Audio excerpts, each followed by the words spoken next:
Hello and welcome back to the Academy of the Magical Art. I am Frater Ophiel, and we've had a high volume of requests to do a video on reading runes. We have a video on the runes themselves and what they mean and a little bit of history on them, so it's only fitting to do a video on how to read them and use them to divine in your own life or in the lives of others, using them as a tool. There are many different ways to read the runes. You can use 3 rune spreads or 5 rune spreads, very similar to how you would do a tarot spread, which is very common. But to do a true rune cast, many readers would say that it is necessary to use all of the runes at once in conjunction with each other.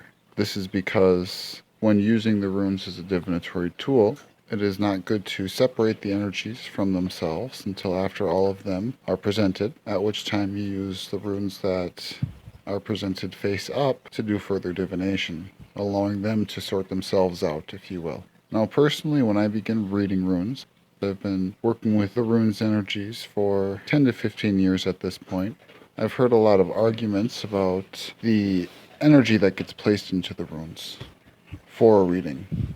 Some tarot card readers, for instance, do not let other people touch their decks of tarot cards. Others, such as myself, prefer to spread all the cards out on a table and allow individuals to handpick their own cards in a sequence of 3, 5, 10, or 15. This way they're thinking about their questions, and they are personally, by their own hand, drawing the cards out that will be utilized to answer them. I am just sure to cleanse my cards off and clear that energy after a reading or using them for another individual's divinatory purposes. However, with the runes, I'm a little bit more selective. I have 2 sets of runes, one set that is solely for myself, and another set that I use for some of my own common inquiries, or for the use of divining for other people. Now, in this circumstance, I keep them in a leather pouch. I'll have the individual hold the pouch of runes, thinking about whatever it is that they are seeking advice on, or just allowing the runes to pick up the energy of the person, in the case of doing just a general reading for somebody, if they have no specific questions. After that, I will then take the pouch of runes, and I myself will either cast the runes as a whole, or place my index finger and my thumb into the bag, taking out 3 or 5, one at a time, for a spread. In the case of a rune spread, for a 3 rune spread, oftentimes individuals will use layouts such as a past, present, future, or a balanced spread, a masculine energy, a feminine energy, and a balance point between the two.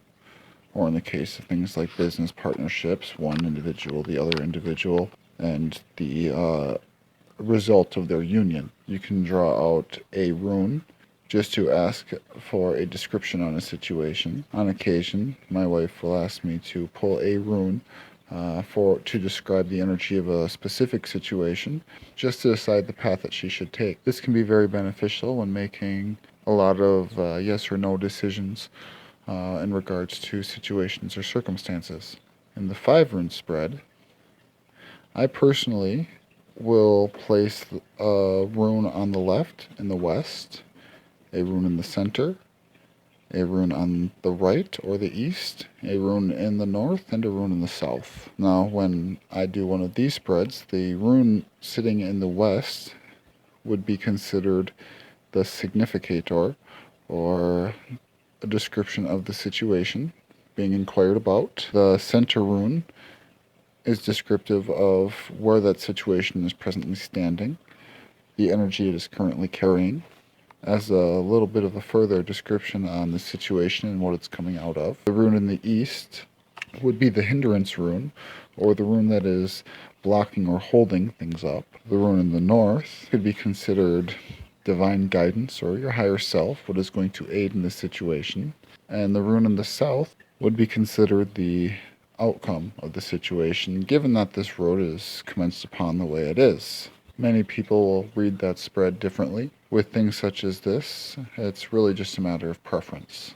In doing a rune cast, as I said previously, one would take all of the runes together, although some just allow 5 or 6 to fall out of the bag. Cup your hands like a bowl, holding them in there, holding them in between your hands, and gently dropping them onto a cloth or something soft, especially if you're using stone or clay or bone runes, which can break easier than using runes made from wood. The runes that land face up would be the runes that we would read, and the runes that land face down I then pick out and set to the side or place back in the bag. Now from that point, especially if you have 10 or 15 runes landing face up, you can then pick those runes back up and repeat the process. How these runes land in conjunction with each other gives us our rune reading.